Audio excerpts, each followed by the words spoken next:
Hello, friends, colleagues, and clients. I am Ron Bullis, the president and founder of Lifeworks Advisors, and I am beyond excited to have an opportunity to share this conversation with you. And this conversation is with someone who is widely considered to be a foremost leader and visionary in the wealth management industry today. He's the CEO and president of Mariner Wealth Advisors, a nationally recognized registered investment advisor, serving clients in all 50 states with $33.5 billion of assets under advisement, 346 financial advisors, and 40 offices across the country and growing. He's got a long list of accolades and some stuff that he does outside of work, so I'm going to read here a couple things, and then we're going to jump into a great conversation. In 2016, he was named in Investment Advisor's top 25 influential people in the investment and financial industry, and in the Kansas City Business Journal's Power of 100 list from 2014 through 2019. Under his leadership, Mariner Wealth Advisors has had the privilege of being ranked in the top 4 registered independent advisors by Barron's for the last 4 consecutive years. He's one of the founders and visionaries behind the Scratch.Works program, which is a unique FinTech accelerator competition that helps startup technology companies compete and secure funding from large investment advisors in the country. Outside of wealth management, he serves on the board of directors for the KU Advancement Board for the University of Kansas Medical Center, Snappy Kraken, MRI Global Board of Trustees. He's a member of the Young Presidents Organization and is a board member for the Civic Council of Greater Kansas City. He's also involved in supporting several organizations through his sponsorship and committee participation, including the Juvenile Diabetes Research Foundation, the University of Kansas Cancer Center, the Youth Entrepreneurs, the Global Orphan Project, Big Brothers Big Sisters of Kansas City, and the Nelson Atkins Museum of Art. But on top of all of that, one of the reasons why I wanted to have this conversation is I believe that he has a unique and compelling vision for the future of our industry, both for advisors and clients, and he shares what I would call an unwavering passion and commitment to putting clients first. Welcome, Marty Bicknell. Thanks, Ron. I'm really excited to be here. I can't wait to spend some time talking about the wealth management business with you. Yeah, I am super excited. We've been looking forward to this interview now for a couple of weeks, and I have probably more questions that I want to ask you than we'll get through today. So if we don't get through all of them, hopefully we'll be able to get you back on and do this again here soon. I have a unique spot that I want to kind of make our jumping off point for today's conversation. In January of this year, I was able to visit your corporate office and went up the elevator to your main lobby, and you have what I would call a really powerful values statement or mission statement right on the wall that everybody can see when they walk in. Let's just start by, share with everybody what that is and tell us why that's so important to you and why you've made that the foundation for your success personally and also the, outstanding success of your firm, Mariner. Yeah, would like to do that. Let me spend a few minutes, putting Mariner on the map real quick, and I'll lead into that. I think it helps the story. So I spent the first 16 years of my career at A.G. Edwards, which is a Midwest-based regional wirehouse, and left in 2006 with 7 others, so 8 of us, to start Mariner Wealth Advisors. And at that time, we just had one really simple goal, and that was to build a wealth management firm that we could be proud of. And so that really leads to the wall, and the walls reads, client first, associate second, shareholder last. And we have a perspective that really is through the entire organization that is, it doesn't matter how difficult the situation is. If you come at it from the perspective of what's best for the client, everything else just works out. And we really believe that. And that's something that, really drives our culture. And I want to be a part of a firm that stands for that. Yeah, kind of speaking to that, I was on a phone call with one of your senior leadership team a couple weeks back, and we were talking about technology and some of the challenges that firms face in the industry. And I said, man, you guys are just putting so much over into this technology here, and there's just a lot going on. Like, why did you guys make this decision? And he said to me, without hesitation, because it's the right thing to do for our clients. And so as I thought about today's interview, I've got to travel to a lot of firms around the country, talk to advisors in different study groups, and you probably have as well. And I think that's one of the most unique like value statements that I've ever seen. Not only just like hanging on a wall somewhere, but just absolutely dominates the lobby and the entrance coming in. And I just think it sets a great tone for what you guys are trying to accomplish at Mariner. So you shared a little bit of the background from Mariner and how you got to where you're at, but I know you had, you're involved in the asset management space, you come out of a family business background. Share a little bit more maybe about the journey. So you guys have started Mariner, 15, 16 years ago. Maybe just share with us some of like the key highlights along the way. I know you started with partners. Do you still have partners today? Have you done some different things there? Yeah, I'd be happy to. So, the whole idea really came from the perspective of being frustrated with kind of the current advice model. Where firms are focused on products over the client experience and things like that. And so really what we wanted to do was create an organization that not only put the client first but focused on that client experience.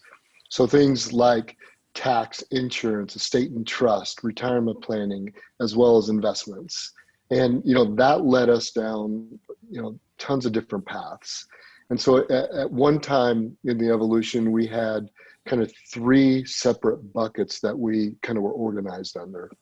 We had the wealth division, we had an asset management division that had 8 separate entities and about 35 billion in assets. And then the third bucket, which we still have today, which we refer to as advisor solutions, which is a tax firm, a trust company, an insurance agency, a retirement planning services company, and all the different components that we try to surround the advisor by. Then roughly 3 years ago, we decided that, the asset management space, is a great industry, but it's for somebody else. And so we went through the process of selling all of those firms. And quite frankly, it was a very nice liquidity event for us. And we then took all that capital from profiting from those ventures, because we incubated all of those strategies and grew from 0 to 35 billion. And wow.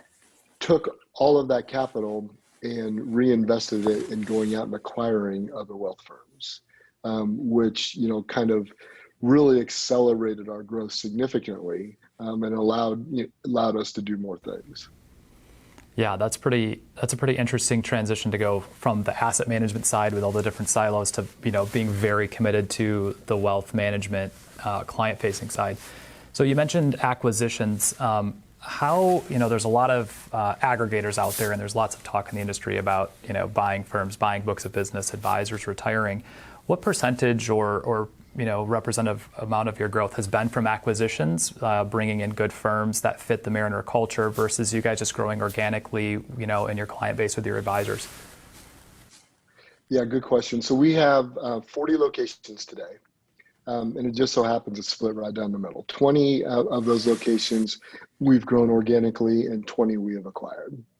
Wow. And based on the pace that I see for the rest of the year and even into next year, our organic office opening will exceed our acquisitions. We're likely to do 4 to 5 acquisitions in the next 18 months, but we'll probably open at least 15 locations. Wow. So this wasn't on my plan list of questions, but this is an interesting one. Living in the post-COVID world, or still kind of in the COVID world, for a firm to be committing to opening offices, right? There's lots of conversation right now about the traditional brick and mortar office space model being destroyed in lots of different industries. What's been your thought process with that still, and maybe your leadership team, as you guys are thinking about, again, broadening your reach, serving clients, putting clients first as it relates to opening physical offices? So we think it's important to have a physical location, to have an address. We think it's important to have a place for clients who want to come in so they can come in. But to have an office that has, if you have, a 10-person location that has 10 offices, is probably in the past. We think, having drop-in stations, kind of think of it like, people have been calling it hotel style, where, you always have 3 or 4 that are open. So if clients come in, advisors have a confidential space to go sit down and talk to them. But, it's our firm belief that advisors got to be part of the community, and having a location is being part of the community. But it truly is going to be client driven. Got it. If a client wants you to come to their house, you go to their house. If they want to come in, you let them come in. If they want to do a Zoom call, you do a Zoom call. And, this has sped up, the acceptance of all of that. And I think it's incredible. Yeah, it's certainly been interesting for our firm as well, watching clients that might have been hesitant to do a video conference before now are very, they're doing it with their grandkids and with their family meetings and having happy hours, and it's becoming normal to, have video conversations like this. And thank God for the technology, because I think it's allowed us to still do really great work both for our clients and stay connected to people during this time. I want to shift gears just a little, because talking about, growing in, a post-COVID world and all the other challenges that are out there, looking at some of the challenges that advisors face, I think you have a unique perspective on this, both because your firm has organic growth and a large base of advisors, and you guys also are acquiring firms. What are some of the major challenges that you believe advisors and firms are facing in the wealth management industry today? So if you think about it, the independent RIA community is very fragmented. It's mainly made up of boutique advisors. Now today there's several, large firms because of the consolidators, but that's a small percentage of firms. Most of them are boutique providers. And, the way I like to describe it is the founder of those firms, started their firm and got into the business so they could be elbow to elbow with clients and help those clients through the experience and help them achieve goals. Frankly, I believe that's a win for the client, but it's a loss for the advisor from a scalability and efficiency perspective, right? And so, think about it this way. When we serve clients, we have to do it with a CRM, a financial planning software, investment tools, risk software, the custodian. I'm sure I'm leaving some things out, but these are all separate platforms, separate offerings. They all have their own login. Advisors have to jump back and forth to perform their job. It's improving, but we have a long way to go. It's very labor intensive. And so I think, that's probably the biggest challenge I see advisors having. Yeah, I think I might agree with you there, having walked the same path, but for a much shorter time, right? We started our own firm because we wanted to serve clients a certain way and be, to use your words, elbows to elbows with them, kind of, walking alongside them. But as you grow that firm, right, or as your practice grows, having that same level of service and dedication to each client, it's truly a difficult thing to scale, right? I think that's a challenge. And then when you add the tech piece to it, I think it takes us maybe 20 different software platforms to run our small firm, of 11 people here. Flip the coin a little bit, or looking at the other side of it, what are some of the challenges that you think clients are facing in this space today, with advisors trying to figure out how to scale with the rise of, FinTech and robo-advisors and, artificial intelligence kind of doing a better job than the advisor? Like, what are some of the challenges that clients face in the wealth management space today? So I think from a client perspective, it's really understanding the experience and value proposition of different advisors in a sea of perceived sameness, right? So, if you see a commercial or an ad, the verbiage is the same. But the truth is really far from that. And, some advisors are incented different ways. Some are incented for selling certain products, offering, certain services.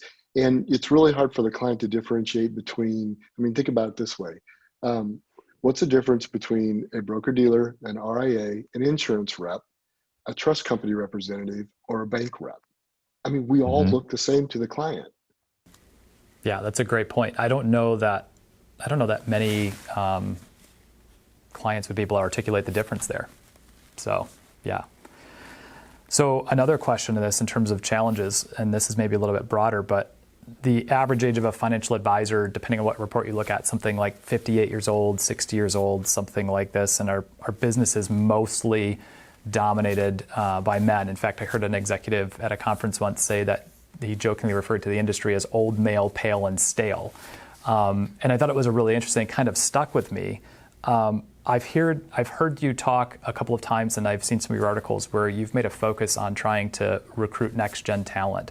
Talk to me a little about your philosophy and how your team's thinking and approaching the idea of bringing in a next-gen group of advisors that has diversity, not just in skill sets and ethnicity, but gender and niche markets they want to serve. And how do you build a firm then that can deliver the same value proposition and the same level of service while at the same time maybe giving advisors the freedom to, look very different in the future in terms of how they engage with their clients and who they are than maybe what the advisors of the past have looked like?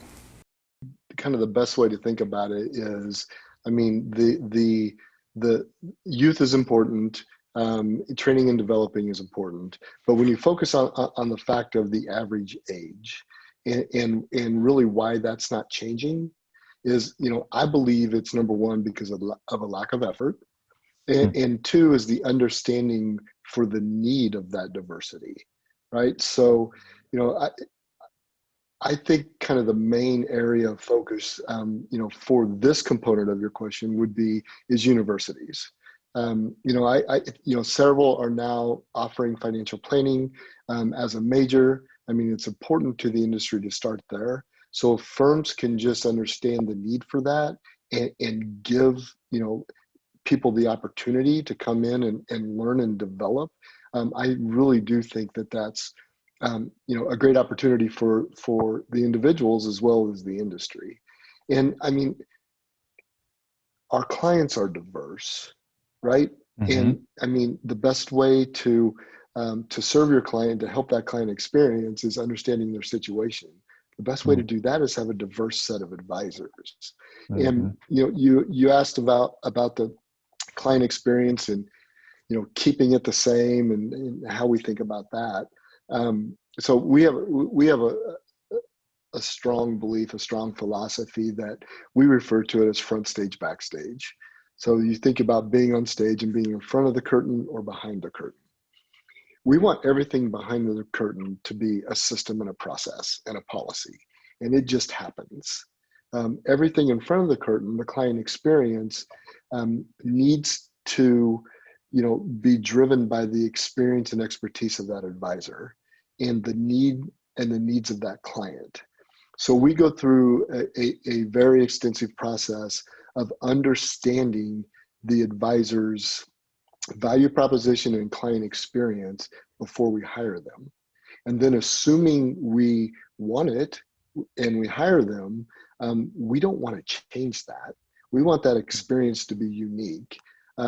We do, provide all kinds of, best practice ideas and, opportunities for them to grow and be better at different areas. But we're bringing them in because of their expertise in something. Yeah, that's awesome. I remember when I first started in the business, I was told I had to wear a white dress shirt, a tie, and a suit 5 days a week, or, would never be successful. And, I'm in a nice suit right now, but I remember meeting my, first business owner client, and, he was wearing blue jeans and owned a nice manufacturing company. And he said, if you ever show up here in a suit again, you're fired. And I remember thinking, oh, so you don't have to wear a suit and tie and dress the same way to be successful. So that's a good point. So you guys are focusing on finding people with diverse skill sets, expertise, unique backgrounds, but then you guys are focusing a lot of time, energy, and investing dollars in systematizing the back of the stage, right behind the curtain, so that the output for the client might look a little bit different, but the fundamental pieces of it are there, the value propositions there, correct? Correct. So thinking about the efficiency of the advisor, so trying to take that away from them. As I said, earlier, there's still a lot of heavy lifting that goes into that, but I want that heavy lifting to be on somebody that's what they do day in and day out, so they can get their own efficiencies.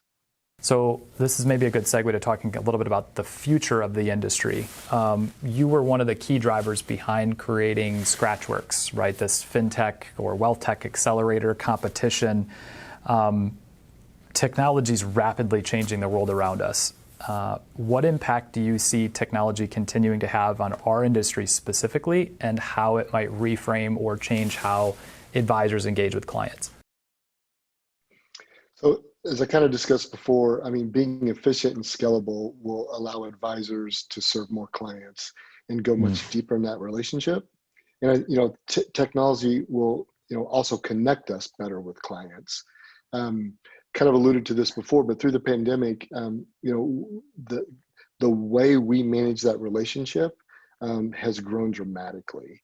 I mean, we rolled out 3 or 4 different technology tools about 12 to 18 months ago, 12 to 18 months before the pandemic, and we had 20% utilization across our organization. Fast forward to today, we have 100 because they were forced to.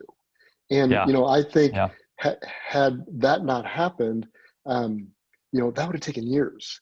That would have taken years for people to really adopt it and understand it. So I think, I really do think that the technology aspect of that is becoming more understood, and people are, more accepting of it, and that will definitely help with this. I said adoption. I mean, I really think that that's the key, because the firm can buy all the tools, but if they're not being used and being used correctly, I'm not sure what they're just sitting there. Yeah, got it. Interesting. There's the last decade, maybe a little longer, there's been this explosion of robo-advisors, FinTech, a lot of it designed coming out of Silicon Valley to kind of bypass the advisor. That's at least, I think, the perception, right? It's a direct-to-consumer play. How do you think advisors should think about differentiating themselves in terms of explaining what they do and articulating? You talked about this a little bit earlier, but maybe just pull it apart a little bit more. How should advisors, and especially say if you were talking directly to me, a 30-something-year-old advisor, growth-oriented, how should I be thinking about defining my value proposition, articulating that to clients so that I can stand out and differentiate myself from both the traditional large firm on Wall Street, banks, and also maybe the robo-advisor free online platform? Yeah, so that's a great question. I love this question, and you kind of hit on a couple of things, but I think the robo-advisors, I mean, investing is only part of the journey, and I would argue that it's a small part. And as those platforms will tell you, most investment solutions end up very close to the same result. I mean, asset allocation is the primary driver of returns, and 5 different asset allocations are going to end up pretty close to the same returns in 5 and 10-year period. Yeah, sure. So when you're focused on determining things like what's the value of money mean to each client, what's their risk profile, what's their specific tax situation, do they have a specific kid need, a specific parent need?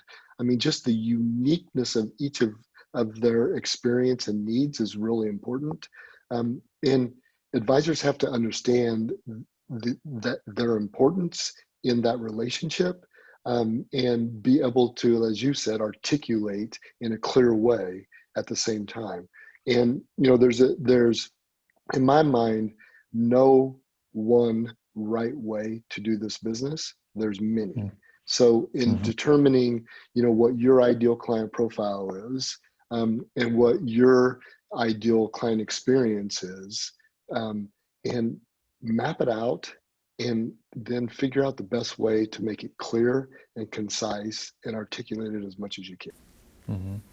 I think that we're starting to see, and you've obviously been in the industry a lot longer than I have, we're starting to see a shift in terms of how different firms or even individual advisors are starting to think about how they charge for their services and that value proposition.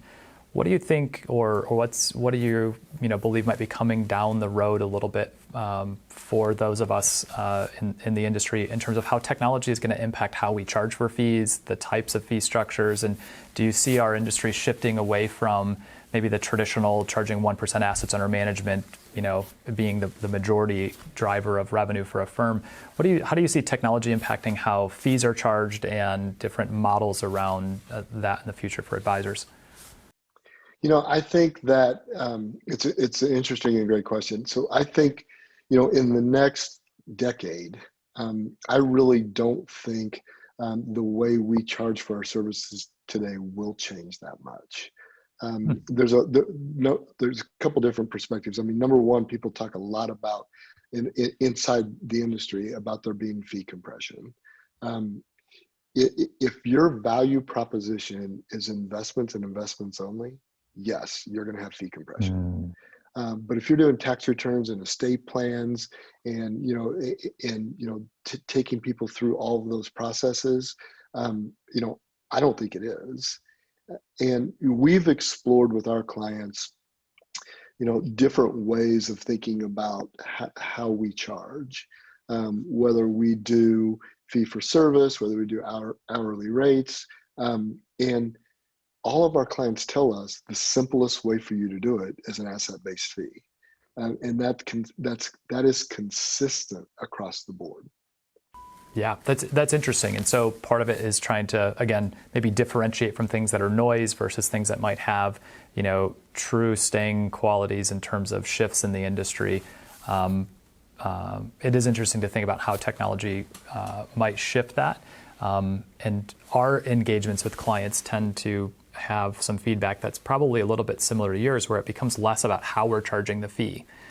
It becomes more about what are we actually delivering value-wise for the fee we're charging. So what's interesting, so we believe in a significant allocation to alternatives, and alternatives means lots of different things to lots of different people.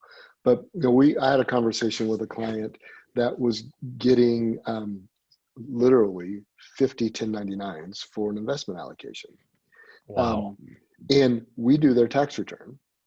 And the conversation was, we're not charging you by the hour. We're not charging you a fee for your tax return. It's part of the overall relationship.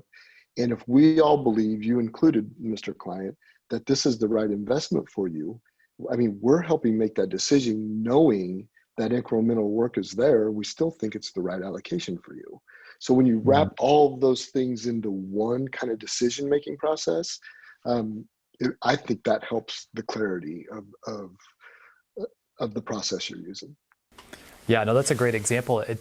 One of the things that jumps in my mind as you're saying that is for startup advisors, for maybe even breakaways, as they think about trying to articulate that value proposition, maybe not having the size, scale, and resources of Mariner, how do you see them making a decision around maybe affiliations or associations with organizations like yours in order to offer those types of services faster, right? Instead of having to grow to the size where they can do it on their own.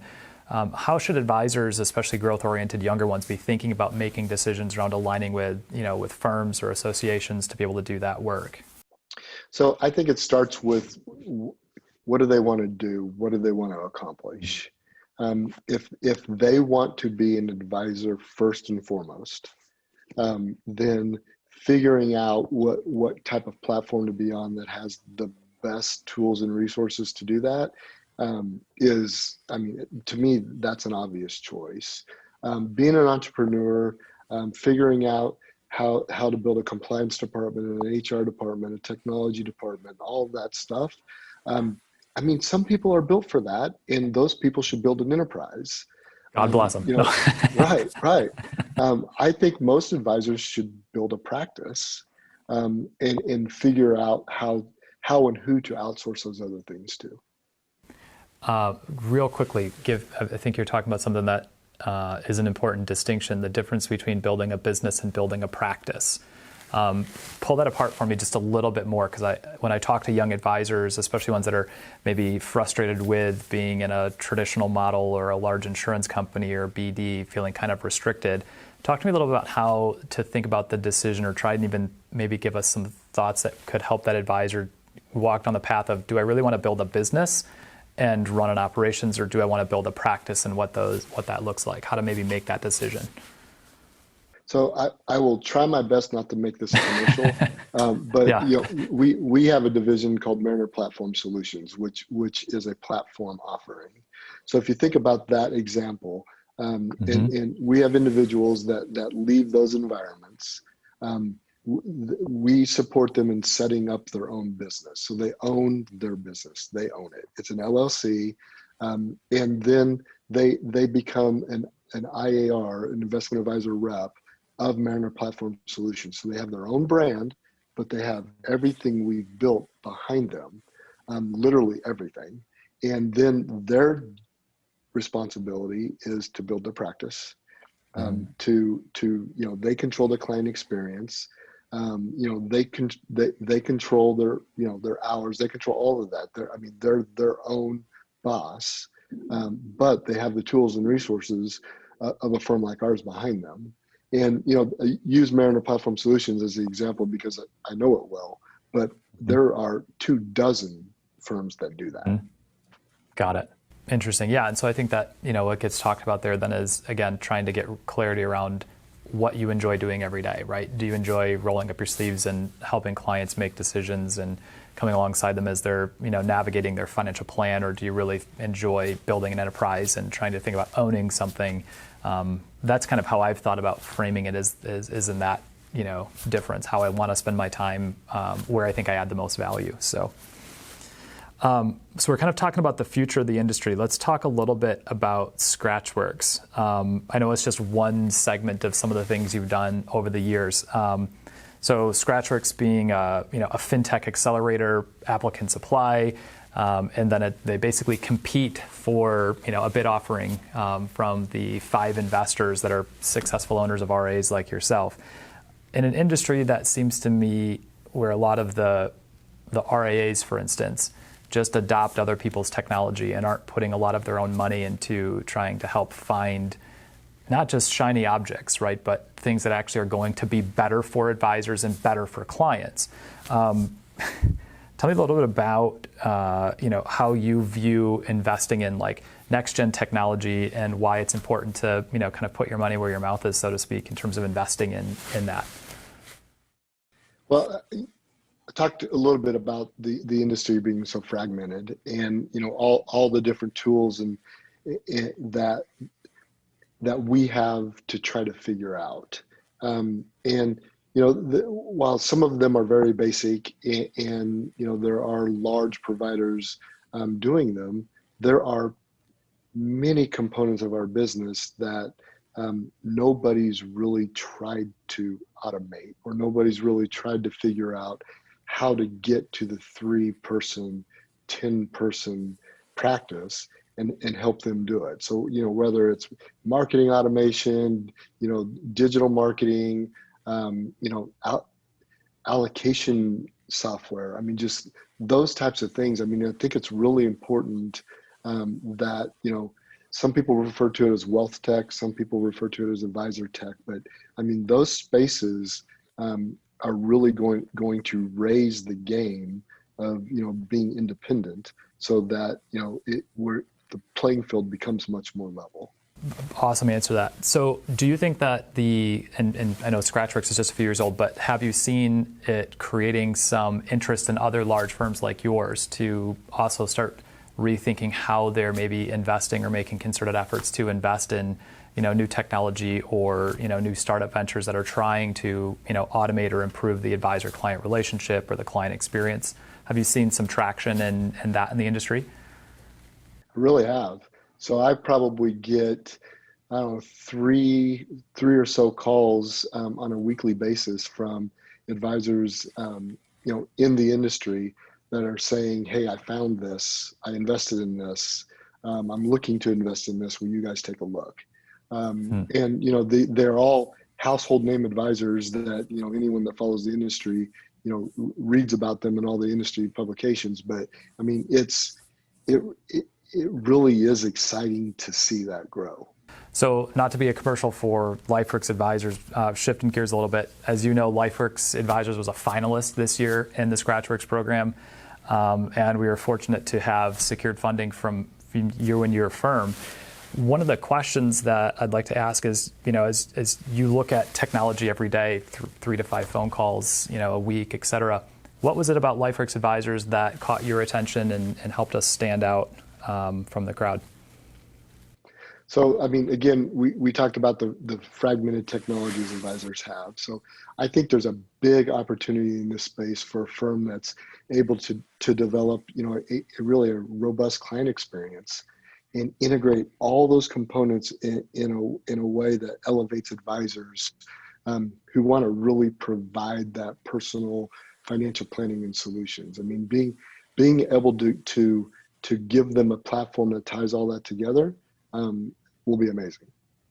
So that leads into maybe a quick follow-up question about that, which is, what would you be most excited to see your investment in Lifeworks Advisors accomplish? I really want to see the future of advice today. So I believe that Lifeworks just might be on the right path in creating that digital experience that integrates all those tools for advisors and still allows for that, the personalized component of it. That takes those solutions from weeks to days. I think you just gave me a new tagline. I don't know if I'll have to pay you royalties for it, but the future advice of today. I've just scribbled a little note here. That's awesome. Well, I don't know if you saw me reach for that one, but I was like, okay, I know you got one here. That was a good one. I'm sure my marketing team is going to love that one when they see this. Wrapping up kind of our conversation here, one of the things that I always like to do when I get an opportunity to sit with people who are widely successful, not just in business, but specifically in our industry, is to say, if you were able to go back and talk to the just getting started version of Marty Bicknell, right? What advice would you give yourself for building a sustainable business? And then a two-part to that is, what would you say is the biggest mistake or pitfall that young advisors might find themselves falling into on this journey? The answer to the first one is easy because it's from real experience. I mean, I would tell myself, don't listen to "we don't do it that way." This is always how we've done it. That won't work. I'm a firm believer in innovation is bottom up.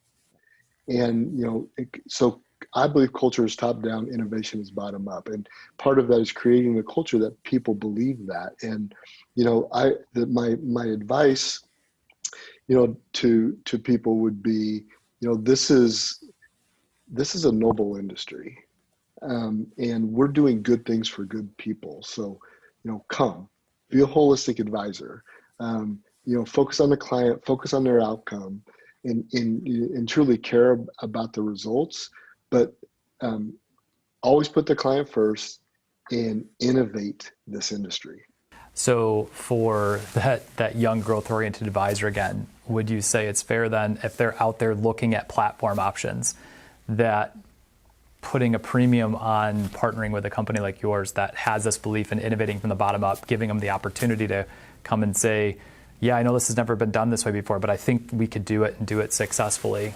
It sounds to me like I'm hearing you say that should be something young growth-oriented advisors should put a premium on when they're out there looking for either a firm to partner with or to, join, as an employee.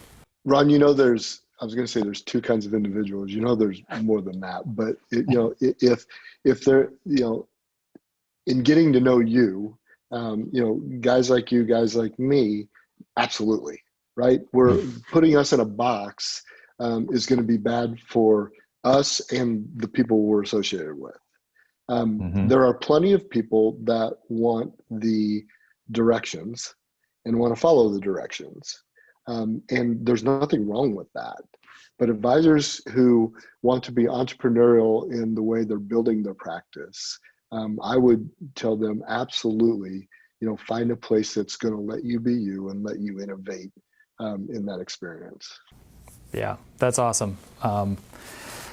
Marty, I've enjoyed this interview. I know our time's getting short. I'm sure you have a hectic and packed schedule. I'm just really grateful that you carved out the time to let us explore some of these things, hear some of your thoughts on both the future of the industry, technology, how advisors should be thinking about differentiating themselves today. Marty, once again, thank you for being here. Thank you for carving out the time, sharing your insights and thoughts on our industry. Thanks, Ron. It was fun.